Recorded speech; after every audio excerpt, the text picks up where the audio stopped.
Awesome. All right. Welcome, everybody, to another episode of the Daniel Teaches Experience. I'm super excited to have my guest, the reigning, defending world champion in physical exercise, the one, the only, Maddy De Medeiros. Maddy, how's it going? Hello. Super good. Thank you. Excited to be on here. Excited for this opportunity. You get to talk about what I love. Fantastic. Exactly. You nailed it, Maddy. You absolutely nailed it. I think, in this time, it's so important to talk about our passions, right? Figure out what we love and which way we want to go in life. And I can't help but whenever I'm on Instagram, I'm always looking at your posts, right? It's always you're killing it at Oxygen, or you're working out, or your clients, you're the people who show up, your students, they're always worked and they speak super, super highly of you. So for the people who have no idea that what we're talking about, Maddy, break down a little bit, what you do and kind of where you work and what your life looks like right now. Okay, so all my life, I grew up active, super into fitness. I've done it all, sports through school. Then I went into dance for 4 years. And then I dabbled a little bit in bodybuilding and powerlifting. And then here I am making noise in the group fitness world. I got injured when I was bodybuilding, and then I had to take it down a notch. So basically lighter training, which was yoga and group fitness. And then at the time, I just dabbled in group fitness classes. They were total aerobic classes, very stereotypical, like dancing to the music, moving to the music. They were fun. And I just kind of tested out different places around Victoria. And then I came across this place, Oxygen Yoga and Fitness. And basically what it is, it's an infrared fitness studio. And it provides yoga classes, deep stretch classes, bar classes, which is Pilates-based fitness class, and then high intensity boot camps in the infrared heat. So the room gets up to, before COVID times, the room could get up to 38 degrees, 40 degrees. So that's super hot, but it's not like the type of heat. It's not a dry heat. It's quite a comforting heat. I like to tell people it's like a warm hug. It's very comforting. It feels good on your joints. And you sweat so much. So in the fitness classes, it scares a lot of people, like who would want to work out that long in the heat, but you just feel so rejuvenated and refreshed after a workout in that heat. And it's so unique. And I just fell in love with it. I was like, okay, this is so different than all the other places in Victoria I've been going to. It's so different. And then I would just show up there every single day. I've been doing it for just over 3 years. And then as a year went by, I've just been a regular there. One of the head instructors at Oxygen asked me if I had my BCRPA, and I was like, oh yeah, I do. She said, okay, well, do you want a teacher? You're here every morning, and you're doing awesome and you're super strong. And at first I was like, oh no, I don't know. I don't think so. I think I'm going to wait on that. But I knew I wanted to go this route eventually. I wanted to teach group fitness. I wanted to make a difference, but I was like, oh, not yet. And then I put some thinking into it. And then I'm like, why am I not doing this? Why did I say no? Like, just might as well start now. She gave me this opportunity, and then I took her up on the offer. She started training me on the side to teach group fitness. And then seriously, like 2 months in, 2 weeks in, I was already teaching. She just went over a couple safe formats with me, how to provide classes. And since I've been taking the classes for over a year, I already was familiar with the style and how hard things, like what is hard, what is not hard, what is safe. And I have the background of fitness, like bodybuilding, sports, dance. So I knew what feels good, what doesn't feel good for the body already. And then she started training me, and then off I went, and here I am. I do it every day and I love it. And this was what I was meant to do. That's amazing, Maddy. That is so incredible to hear. Now, you dropped a couple of gems for us, right? So let me go back for a sec. Yeah. So you've always been into exercise. Yes. Right? That's like you're excited, which is good. It's a good thing. Normally when people talk about their passions, you see their eyes light up and they start talking really fast and they get really into it, and you're like, I know that's what you care about, because you see it in their body, right? If you were to ask me about psychology, I'd just go nonstop for like 8 hours. So everyone does it for sure. So Maddy, so you've always been into like exercise, always went into like either sports or bodybuilding or whatnot. How, like, for someone who just doesn't exercise, right? Or it's not their hobby, or it's not a part of their life. Kind of explain, like, how does that make you feel? Like, how do you feel after an awesome workout, whether it's a yoga class, or whether even if it was bodybuilding, like how good do you feel afterwards? You feel on top of the world. You feel accomplished. I think it's super empowering to be able, well, if you're someone who doesn't enjoy fitness, you obviously just haven't found a type of movement that you like. I feel like everyone has a love for fitness, and if you don't, you just need to find something that you like, because it just makes you feel so much better. Like I start my day with a workout almost every day because I love the way I feel afterwards. I feel accomplished, and I feel like, sounds cheesy, but you can do hard things. Like we practice things so we can do hard things. And you just keep, it's like a project that never ends. Like I want to get stronger. Okay, I did 10 push-ups today. Maybe next week I can do 15 push-ups. Like it's just a never-ending project. And then once you reach those 15 push-ups, you just feel you feel on top of the world. Like, oh, okay, like I completed that. You feel like you won something, and it just never ends. It keeps going. And then you can dabble in something else. Say if you were into strength training and you want to improve your cardio, maybe you go to a few more spin classes, and like spin is so hard and it's so different. So it's always going to be a different challenge, and it doesn't always have to be super intense like CrossFit, bodybuilding, boot camps. It could be something like yoga, because that's also crazy hard, and Pilates. So there's so many options. And I think, yeah, if someone doesn't like working out, they definitely haven't found an exercise that they like. And it could be something as simple as hiking too. Like everything is a challenge, and that's super important to incorporate in your daily life, in my opinion. So there's something for everybody. Totally. Yes, I 100% believe that. People can fight me on that, but yeah, it definitely makes you feel good. It starts your day. And if it doesn't start your day, maybe it ends your day if you work out a little bit later. But yeah, it makes you feel happy. It's a good feeling. I couldn't agree more, my friend. Now, Maddy, I love the fact that, before you became an instructor, you were like a student. Like, you take the classes regularly, right? You'd show up early, you'd do there, you'd kick ass. And how valuable do you think it was getting to see both sides, like the instructor aspect of it and like the participant aspect of it?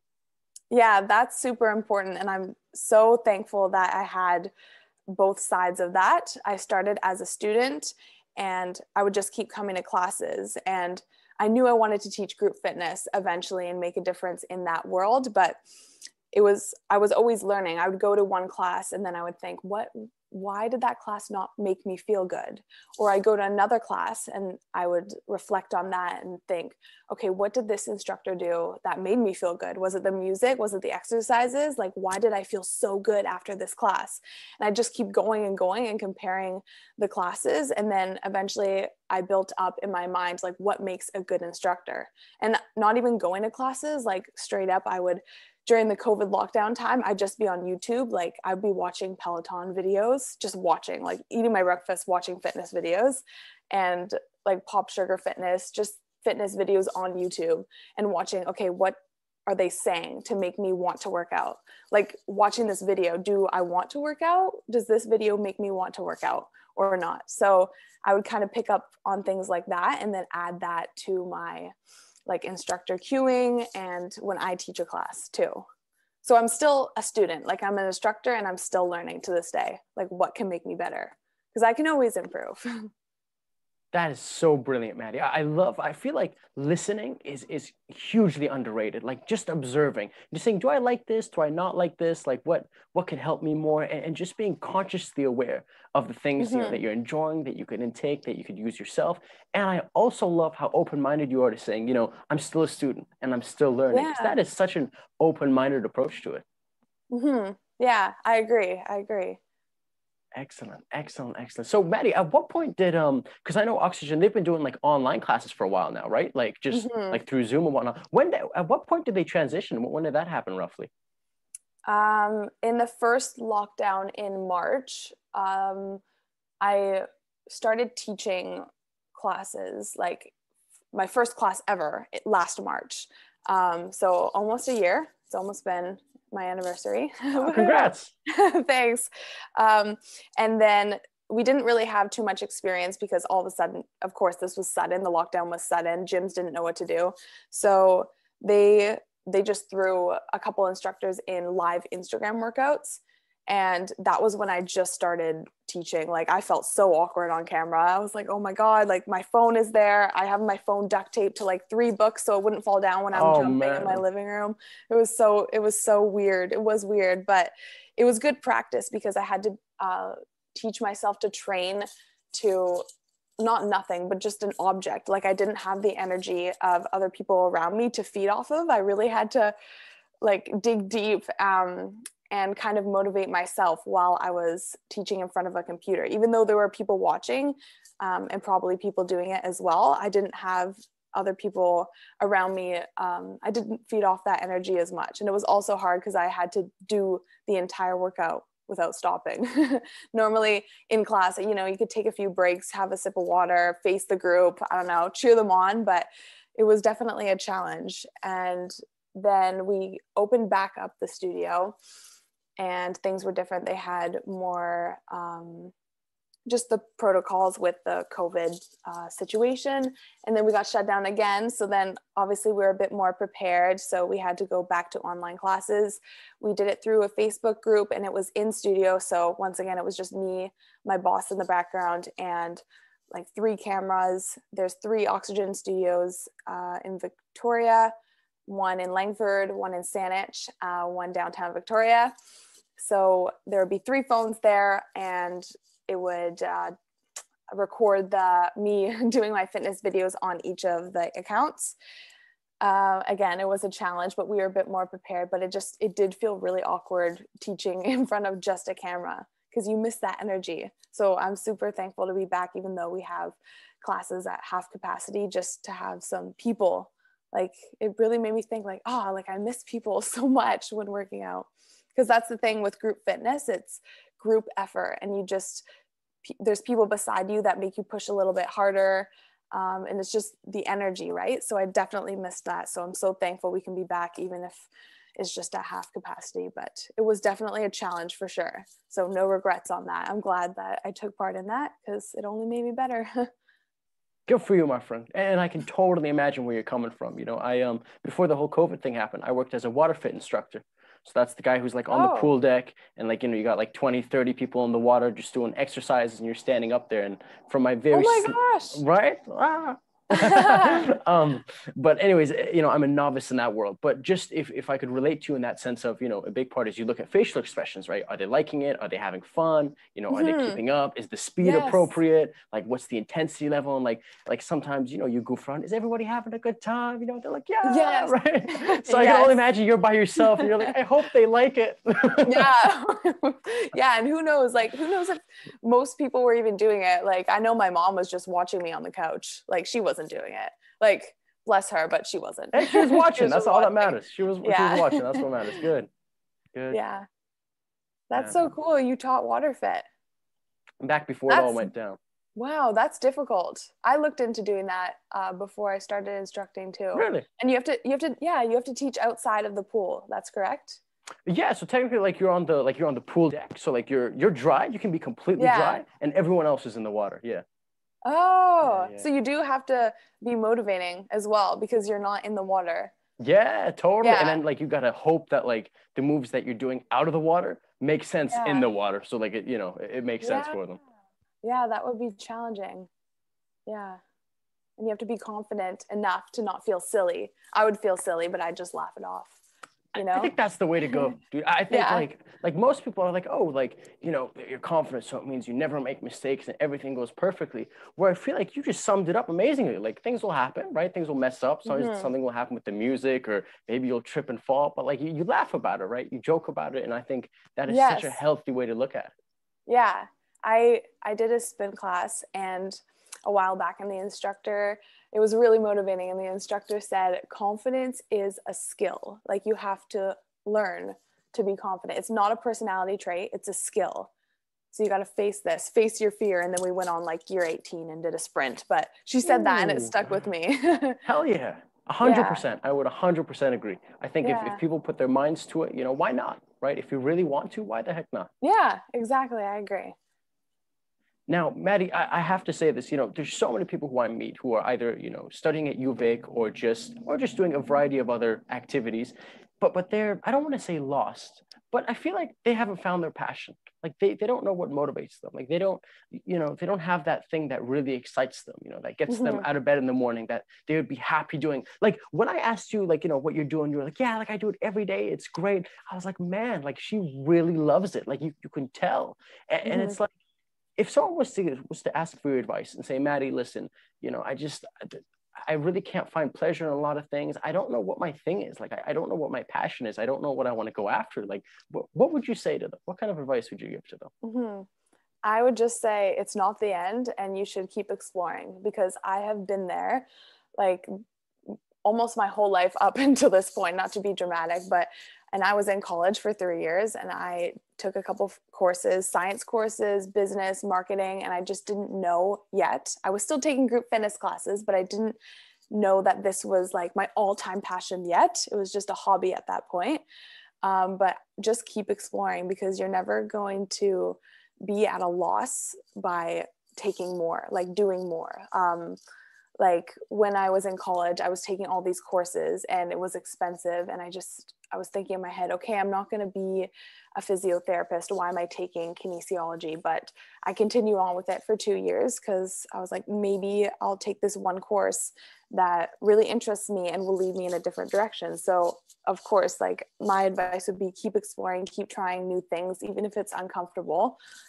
Do it. I think the best things in life make you scared and make you nervous. So if it makes you nervous, that's a good sign. Acknowledge it. It's probably a good thing. And that's my advice. Yeah, keep exploring, because there is something out there. I truly believe. And my dad, he's a middle school teacher at Gordon Head. And he truly believes that every kid has a talent. Every kid is talented. There's not one kid that doesn't have a talent. You just have to find it.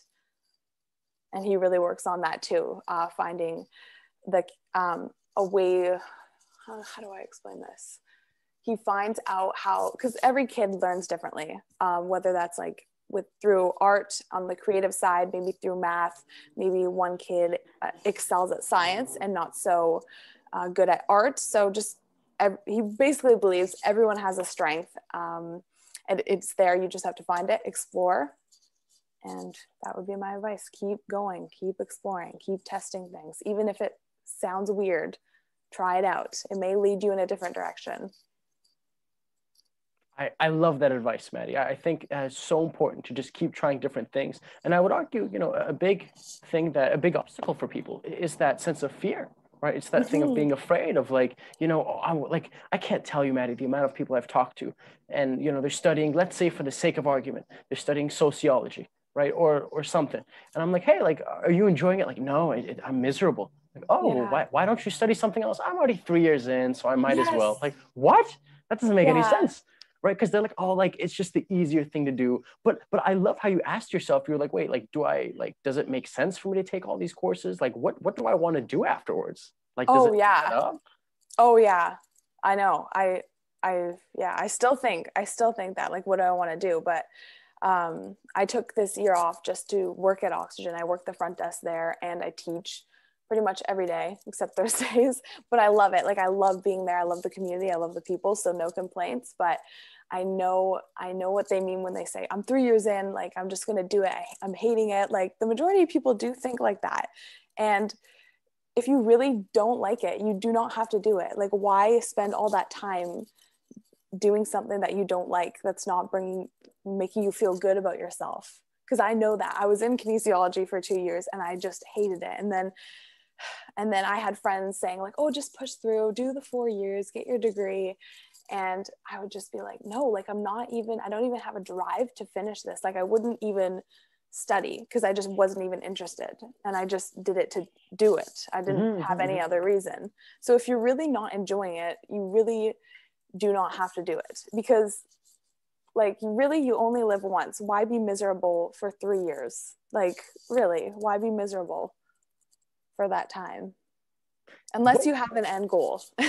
Unless you, because, if your dream is to be a doctor and that's your passion, yeah, that's counteracting my other point. You could be miserable for like 4 years, 4 years studying, but then you're doing what you love. You're helping people, being a doctor. So if it has, if you're en route to your passion, what you want to do, then that's fine. There's going to be things in life that you don't like, but if there's an end goal, then that's different. But if you're just doing it for the sake of doing it, not knowing where you want to go, then you need to switch things up, try something new. That is, you explained that extremely well, Maddy. I tried to explain that once on the podcast. The amount of hate I got, the amount of backlash, because basically what it was kind of taken out of context, and they said, oh, Daniel says only do things that make you happy and everything should be happy, which that's not what I'm saying, right? But just the way you just put it, it's like, well, if you want to be a doctor, it makes sense. If you go through 5 to 10 years of medical school, you're not going to love all of it, and that's okay, because you love the destination. Right. Yes. But if you don't like it in general and you don't like where you're going to end up, it doesn't make sense. Why would you continue doing this? Why would you work hard just for the sake of working hard? Yes. That's exactly it. And I'm sure people do say that, because people say that to me too. Like, oh, you just talk about being happy and being grateful, being thankful. Like, you're just living in the moment. And like I don't know where I was going with that, but I know what you mean when people just say, oh, you just talk about being happy. Like, find what makes you happy. It's not that easy. Like, I get that a lot too, but it's just, life is too short to just be like hating what you're doing. So I would rather be happy and just then live my life. You don't need to be rich. There's a quote. What is it? Would you rather be sad and rich or happy and poor? Like, you only live once. I personally would rather be happy, because it feels so good. Why would you be miserable? You're right, my friend. You're absolutely right. And I think, what do you think, Maddy, is the biggest difference between, so let's say person A and person B, right? They're both in college. Neither of them are enjoying the experience. One of them leaves college to pursue what they really love, but the other one says, I'm already here. I'm just going to stay here. Well, like, what makes person B do what they did and person A stay? Person A was the one who stayed. Person B. Yeah. So if both of them aren't enjoying it, how come they can think differently? How come like they're both like, you know what, I don't enjoy it here, but one of them leaves and one of them stays? Like, why don't they both leave? Why don't the person who's staying also be like, you know what, I don't want to be miserable? Because you explained it so clearly. Yeah. It's like, why would anyone choose that? How does one get into that sort of a mentality? Maybe it's the fear of change and going out of your comfort zone, because it does take a lot to be able to drop out of something that could be really good. Say if you're in 4th year law school and you want to drop out the final year and you're thinking, oh, I did all this work, I'm in the 4th year, but I'm not loving it, might as well finish it. But it could just be fear, because what if you go off and you drop out and pursue your dream and it works out really well? I think it's built off of fear. I read this book. It was called You Are a Badass, and I still go over it. It's a really good book about following your passions and just do it. Like, you don't need to be miserable. If you have a dream, you should follow it. And there's always going to be fear, like, oh, what if I invest in my new business and then I go broke? Well, that what if, that's the fear. You're building that in your mind. You just have to do it. It's basically like just trusting in yourself. She talks a lot about that. And believing in yourself. So I think it's definitely fear. I would agree, my friend. I would say, unfortunately, when we say things like just do it, even though it's 100% right, it's so easy for me. Oh, that's yeah, for sure. Just do it. Follow your dreams. Like, yeah, thanks, Maddy. I appreciate it. But like, even if that's it, right? It's like, it's the overthinking and it's the what ifs that really weigh us down. It is. Yeah, you just got to try. Like, what if? Like, you just got to try. You miss all the shots you don't take. That's not the quote, but that's like half a quote. You know what I'm talking about? Yeah, I know what you're talking about. You miss 100% of the shots you don't take, and it's true. Might as well just try. Like, you just got to try. 100%. Yeah, you fail if you don't try. That's right. Now, Maddy, onto a very serious note. What are your thoughts on hot yoga? Oh, what are my thoughts on hot yoga? I love it. I think it's for everyone. Yoga is definitely for everyone. You could be a 10-year-old kid. You could be 80. It is for everyone. I'm actually studying right now. I'm in yoga school, getting my 200-hour yoga teacher training. I just started it, so I'm congrats. learning about the history. Thanks. It's a lot. We're going through history and anatomy right now, but it is for everyone. I think hot yoga is the best because I love the heat, and your joints just feel so much better in the infrared heat too. So you don't need so much of like a warm up, like stretch before. You can kind of get right into it, which I really like. And yeah, hot yoga's for everyone. You just feel so refreshed and calm. I'm always leaving yoga class super calm. Whatever I'm stressed about, I just feel like a weight has been lifted off my shoulders. Like any kind of class. It could be like a deep stretch class. It could be a power yoga class. It's just, especially hot yoga, like I said earlier, it just feels like a warm hug. It gives you that feeling of comfort. And it's for everyone. I think it's great. And I'm struggling myself. And you guys offer that, hot yoga? Yes, we do. Yes, we do. Every day. Yeah, you should come try it out. You know, I'm seriously considering it. Considering it. Yeah, you should. You should. I can get you a free class. All right, then. I'm really seriously considering it now. Yeah. The classes range from, right now, the class style is a little bit different. They're not as difficult as they used to be with COVID. We can't have like high intensity classes in the fitness. Like we can't have a ton of cardio that'll leave people like breathless lying on the ground. But the yoga is pretty much the same. You could do like a flow, which is flowing through poses, or a deep stretch, which is super popular. Every pose is on the mat and it's in a dark room and it's candlelit. It's very relaxing. That is the best for calming down your nervous system. Like that will put you to sleep. If you take one 8:30 to 9:30 at night, which we offer, it's the best way to end your day. You just feel so zen going to bed. Wow. So I recommend those. Yeah. If you're looking to dabble, it's for everyone. Interesting. We might just have to. So, Maddy, what advice would you give to someone who's never attended a yoga class before? Oh, wow. Do not be scared. It seems so much harder than it is. It's for all levels.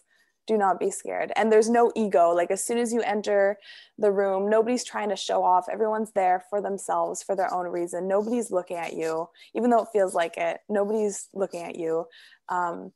I've been taking yoga classes for over 3 years and I'm still a beginner. I think of myself as a beginner. I'm still using blocks. Like I can't do standing splits. I can barely do a headstand.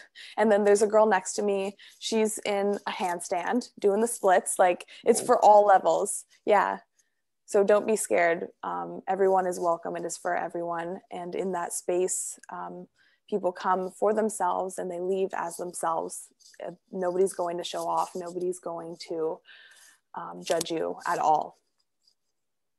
That's awesome, my friend. That's awesome. That's very interesting. I know that a lot of people who listen are very big into exercise, but some people are like, I'll start later, or like me and hot yoga. Like I've had hot yoga on my man for like a year now, at least. They're like, oh, just, they're waiting for an excuse. And sometimes opportunities just happen. Like, oh, Maddy, she works there. Like she could, like, it makes sense. Yeah. Like, oh, and like, it's not until it just clicks and you're like, oh, it's a sign. It is a sign. I believe that. Everything happens for a reason. I also believe that.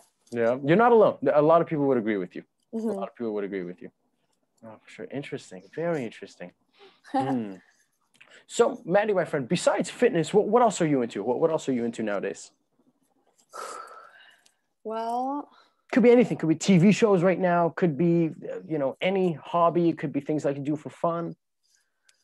I just go to Oxygen, to be honest, when I want fun. Like I'm always teaching. I'm always okay. Well, it is really all about fitness. I'm either looking up, making new playlists. Here we go. I'm really into music, designing playlists. And I spend a ton of time going through Spotify and different music accounts and finding songs that work for certain moves I want to do in a class.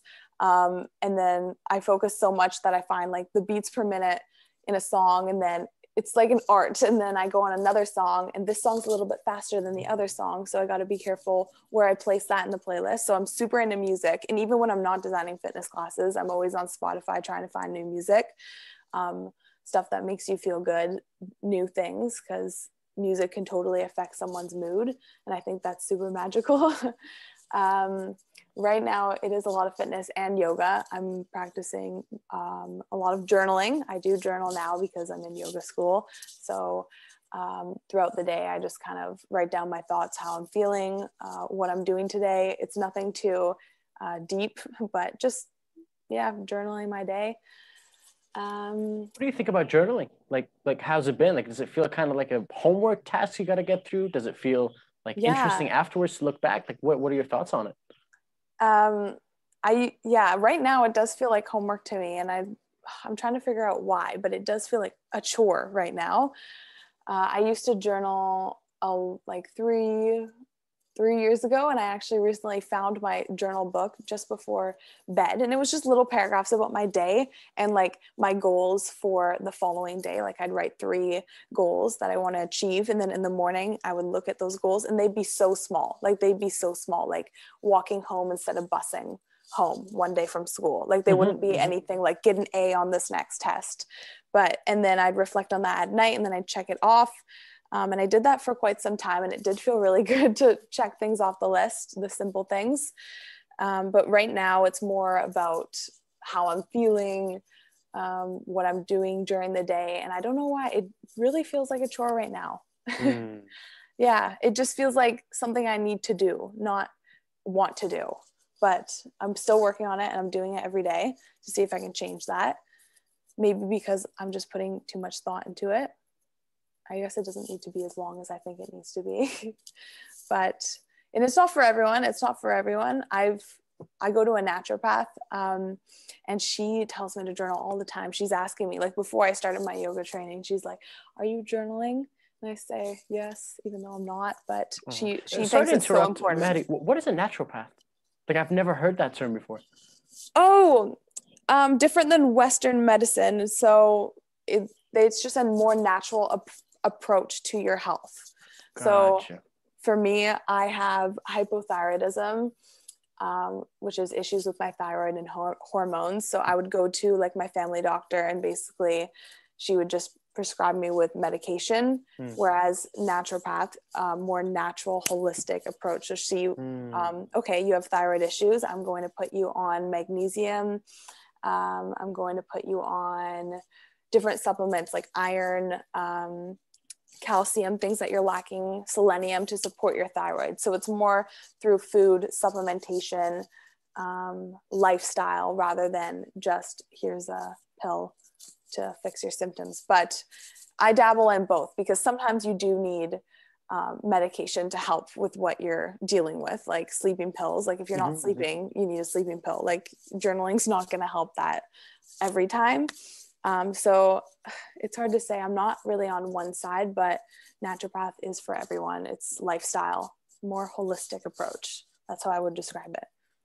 Very cool. Thank you so much for clarifying. Now, sorry to interrupt. You were saying, you went to this person. They were like, "Hey, are you journaling?" You were like, "Yup," yeah. When you weren't really. Okay, keep going. And it's never really been a thing for me. It just feels like a chore, and I'm not too sure why. I'm still exploring, because I'm just like, why do I need to write down what I'm feeling? Like it's up here. Like, why do I need this on paper? Why do I need to look at that? But I guess, yeah. And it was cool when I found my old journal and go back to how I was feeling and what I accomplished throughout my days. But I'm still exploring that. I don't know too much about it. I've just only been doing it for a couple of days now, on and off, really, if I have to be honest. I appreciate your honesty. Back in the day, I was just lying to my doctor saying, I'm journaling, but I wasn't. But now I actually have to, and I know it's important, because it's challenging, but I'm gonna do it. I am gonna do it. Good for you, my friend. Good for you. I used to journal for a long time, for a couple of years. And then at some point I was like, you know what? Like sometimes I'd be in the groove, and other times I was like, you know what? This just feels like a chore. Like this isn't fun. Like this feels boring. Yeah. And I couldn't get myself motivated to do it. And eventually what happened was, from like writing, like let's say once a week, I ended up writing once a year. And like once a year in December, I just kind of wrote like a year summary. Like this is how the year went. And then every year, like I reread it and I write another one. And then eventually I was like, you know what? Forget this whole writing thing. I'm just going to do a podcast, and I'm just going to like talk. And, so in a way, this is kind of like a way where like me and someone else, we kind of talk about where we are in life, our thoughts, our feelings and whatever. And then you could always look back on this video, on YouTube, or listen to it on Spotify 5, 10, 15 years from now, and it hopefully give you that same Yes, kind of energy. I totally am. And I like how you think with that. It's like memories. It's like if you were to vlog, if you had a YouTube channel, you're vlogging, it's just memories of, it is journaling. It is a version of journaling. So I like how you put that. I agree. Thank you, my friend. Thank you, thank you. I've been thinking about that more often. The neuropath you were talking about, like the more like natural way, the more like holistic way of, you know, Naturopath? Yeah. yeah, naturopath. Thank you. Of getting medication, and I've definitely heard people who are hardcore on both ends, like the super like family doctor, like don't believe that woohoo magic, but also the Yeah. other ones that are like no, like I refuse. Like I have friends of mine who have headaches and they refuse to take like Tylenol or anything for their headaches. Like they'll meditate first, they'll take a hot shower, they will, you know, just pop Yes. vitamins and minerals, and they say, no, it's great. It's amazing. Uh-huh. And that helps. That works for them. Yeah, or so they Yeah. say. Yeah. Some people that works for too. Like essential oils. I've taken Mm-hmm. a few um not hmm, not essential oil courses, but I guess it was a course. I met with a lady and she talked to me and my mom for almost 2 hours just about different essential oils and what they could be used for. And I was like, oh my God, like how on earth can this help me with a headache? Or how can this oil help me with sleep? And some of them do work really well. There's different ranges of oils that are just crazy, ones that um, imitate different things. Like if you have a headache, you can put peppermint on your neck, or if you can't sleep, you put this Roman chamomile oil on your feet. And I at first I was like, oh, this is just a placebo effect. Like if I think it'll work, it'll work. But some of them totally work. The peppermint on your neck and your temples, when I have a headache or migraine, I get migraines often, and so does my dad. That helps immediately, in my opinion. Whoa. Yeah. What's So it some of called? them Is it a specific brand, Maddie, that you go towards? we order from doTERRA. doTERRA essential doTERRA. oils. I don't know too much about them, but we do, me and my family still order oils from them, and they have ones for stress and anxiety, and ones for fitness. I use this roller, and it's a combination of oils. It has orange peel or something orange in it, and they believe that the smell of oranges make you feel happy, and it smells really good. And I put it on before sometimes I teach a class, and it's called Motivate, and it smells really good. I just have a few of them. And then there's one called In Tune, and it's one meant to help you focus. And sometimes, sometimes it helps, sometimes it doesn't. There's different scents in there, different herbs that smell really good. It's like lavender, like, you know, lavender before bed, it calms you. Or soon you'll take a yoga class. Sometimes the yoga instructor pulls out an essential oil spray and sprays the room, and it makes you feel refreshed and calm. So I do believe those also have effects too. It's a whole other world. It sounds like it, my friend. Holy smokes. Yeah. Whoa. Oh yeah. Workshops. That's what I was thinking. Essential oil workshops. They're actually quite interesting. Essential oil Yeah. workshops. Very interesting, man. Peppermint, huh? All right. Yeah. I got to look into that too. Yeah. Interesting. Peppermint. Will do. All right. Just going back to the instructor portion with the fitness. Maddie, when you first started doing this thing and comparing yourself to now, like it's been a year. If you compare how you were teaching and what you were doing and just how you felt and comparing it to how you feel now, like what would you say are the biggest differences? Or just in how you teach in everything? Yeah. So much more confident, not just teaching, but in myself. Um, I felt like in this journey, it's just been a year, but I just feel so much more confident in myself. Like, this is who I am. People like me for me. And when I stand up, like on the stage in front of people, like I'm 100% myself, and people are coming to see me, to work out with me. Like, we are a team here. So I would definitely say I'm happier, because I just feel, again, with fitness, like you feel on top of the world after you're working out with people. And also as an instructor, as a fitness instructor, not just with working out, it feels really good for me that I'm helping people achieve their goals as well. So that's why I'm just like so happy all the time, because people are coming to work out with me and they're bettering themselves. And then I had this one girl come up to me the other day and she said, oh, I stopped using the 5-pound weights and now I'm using 10s. I feel so much stronger now. Thank you so much. And I'm like, oh, that's so awesome. Like, we did this together. and it's only going to go up from there, but definitely more comfortable in my own skin. This is who I am. And definitely happier. I feel like when I don't teach, I'm like, oh, like I feel like I need to do something, but it just, yeah, it's the best part of my day. Working out should be the best part of everyone's day. It's not going to be the easiest part of your day, but it should be the best part of your day. It's not easy, but yeah. And I'm still, once again, I'm still learning, and I'm still going to be improving. I still take classes. Yeah, but so far, definitely self-confidence. I feel really comfortable in my skin and who I am. So that's cool. Awesome, Maddy. Awesome. I can feel it. I can feel the vibrations. I can feel the excitement and the enthusiasm. Amazing. So right now, Maddy, you are a fitness instructor and you are learning to become a yoga instructor? Yes, right now. Excellent, so different. Excellent.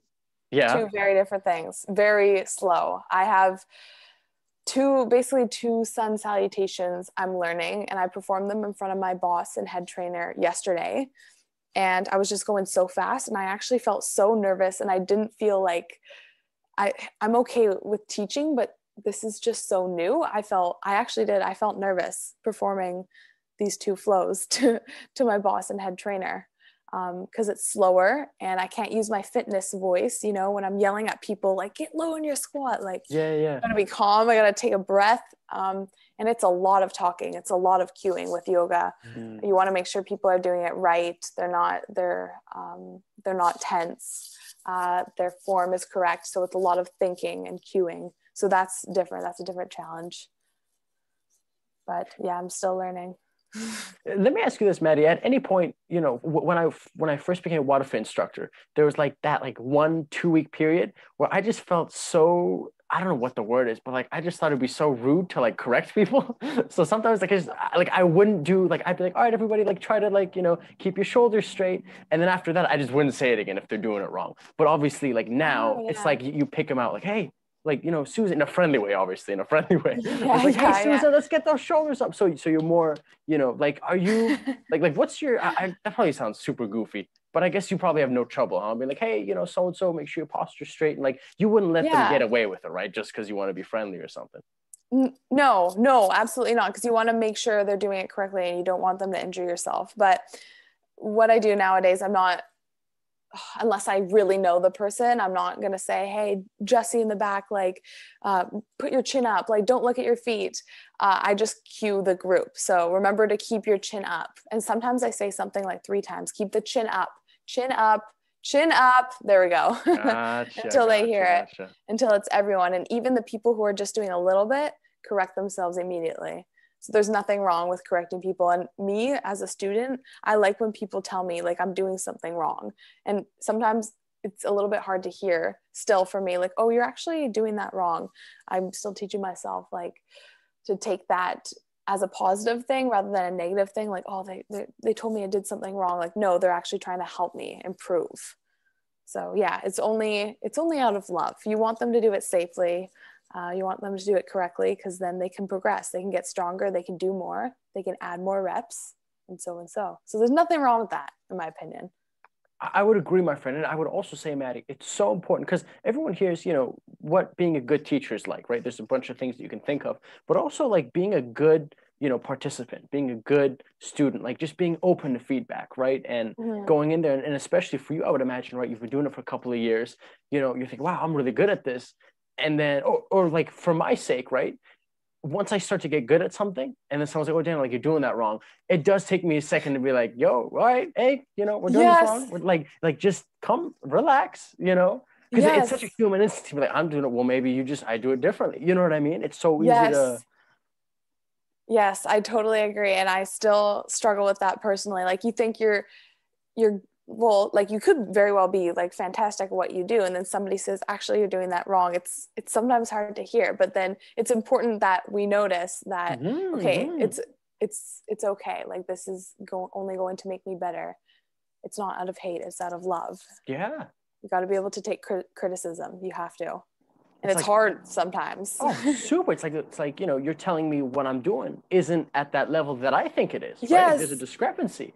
But then on the other side, it's like, well, thank God you said something, right? Thank God you don't allow me to do this for 6 months, and then my posture, my form's terrible, and then I've developed like a bad habit, you know, and that'd just be terrible. I totally agree with that 100%. Yeah. Mm-hmm. Now, Maddy, I was so fitness loving. I was like, hey, I want to make sure I talk about fitness today. I feel like I shoved fitness down everybody's throat who's listening because it was just repeatedly. So, Maddy, what is there anything else that's not fitness related, or really just anything on your mind? It can be related to oxygen. It can be related to teaching. You know, I know we went back to fitness, but, you know, it can be related to reading, YouTube videos, people that you follow, anything in life. Oh, that I want to talk about? Yeah, just anything on your mind. Well, I was just wondering about that habit book you have in the back. What is that about? This one? Oh, what? Oh, I didn't think you'd. Oh, I mean, I guess I didn't put that there on purpose to position it for, you know, marketing purposes. So for the people listening, this is called The Power of Habit. And this is a very, very interesting book. It talks a lot about everything from, like, you know, consumer habit, like consumer psychology, you know, how, for example, if you walk into a grocery store, 99% of them, you know, they'll put like the milk at the very, very end of the store, because they want you to walk through all the aisles and buy some things before you buy your milk. Anyways, it also talks about, you know, training employees and training teachers to act in certain ways and to engage in certain behaviors, so much so that it becomes subconscious, that you do it over and over and over again. You know, it talks a lot about stories of, let's say, you know, like famous sports teams that just went over, you know, team plays repeatedly until it was just, you do something over and over again until you don't have to think about it anymore. And at that point, that's something where, if people are familiar with The Wolf of Wall Street, Jordan Belfort, he would refer to that as unconscious competence. Like, you are competent unconsciously. Like you could do it with your eyes closed. That's all. Oh. And it was just talking about these systems that were just really interesting in terms of like how we, man, I'm trying to think, because I read it, but I would definitely recommend it. I would definitely recommend this book. And you've read it all? Yeah. If people are interested in habits and just, I'm trying to think of, man, it was interesting. It talked about a lot of studies. It talked about a lot of, like, you know, different experiments that were done with 2 different groups of people. And it talked about how habits were so important. My personal favorite part from the book was it was talking about drugs. Now, in psychology, I've been learning a little bit about drugs, and there's different things you can do when someone's addicted to a drug. And one of the things that it talks about here is saying, okay, let's say, Maddy, me and you are talking, right?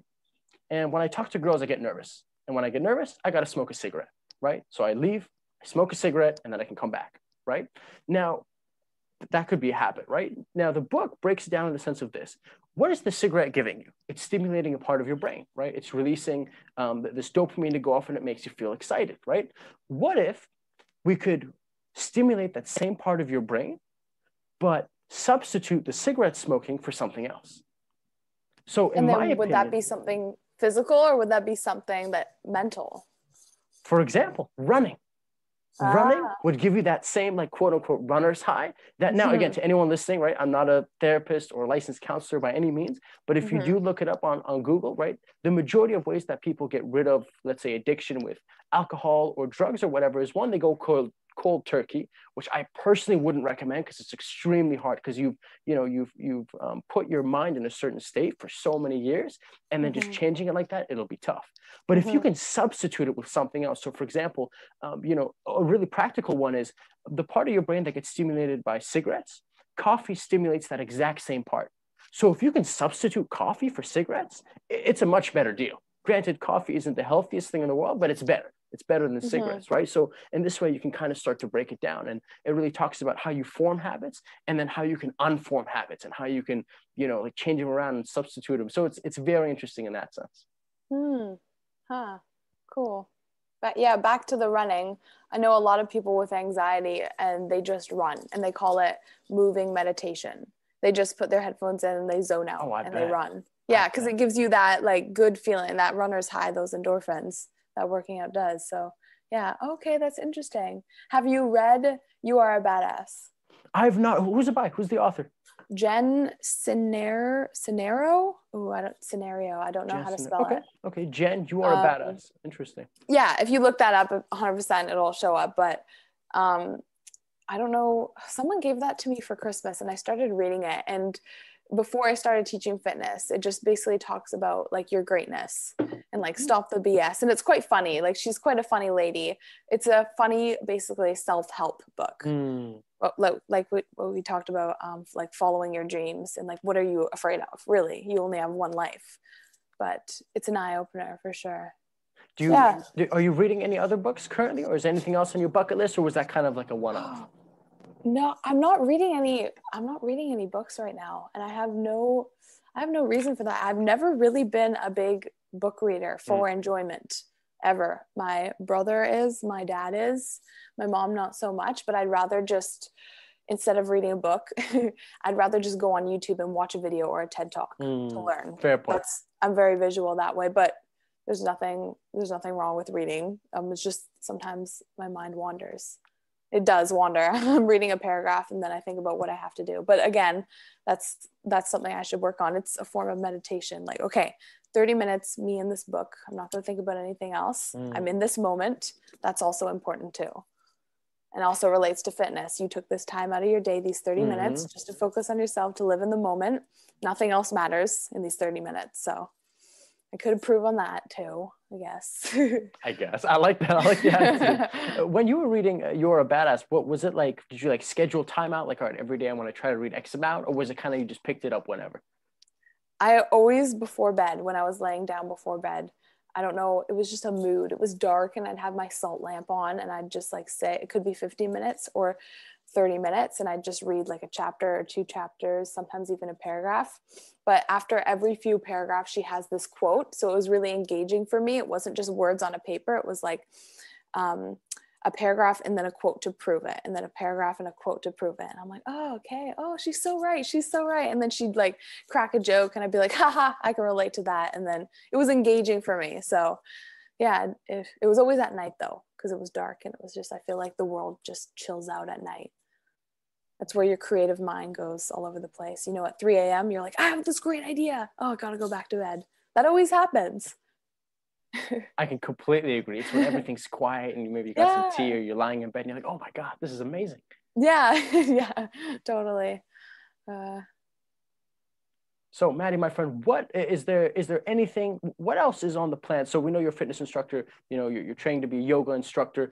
Do you see anything in the future? And I know it's too early to call, but would you ever see yourself making like, I don't know, I'm trying to think, like, I always go to like a business sense, right? So like some sort of like doing like your own thing, you know, like Maddy's like company of like fitness, or I don't know, merchandise or a course, or you know, like anything in that sort. Is something like that on the horizons, or not yet? Yes, absolutely. I have a couple things going on. Can't talk about that yet. That are in the process. Me and another coach that we're starting up, but love the idea of a course. And I know there's a couple group fitness courses out there to this day, how to teach group fitness, but I would love to be able to create another one, just on my perspective of things, how to like make a group feel good about themselves, how to motivate people. I'd love to do that in the future, create a course and teach people how to teach fitness, and not only teach fitness, make people feel good about themselves, make people feel strong mentally and physically.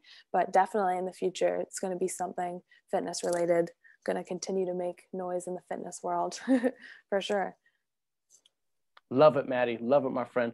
My friend, if there is one final piece of knowledge or expertise or advice that we want to leave the listeners and viewers with, what would that be?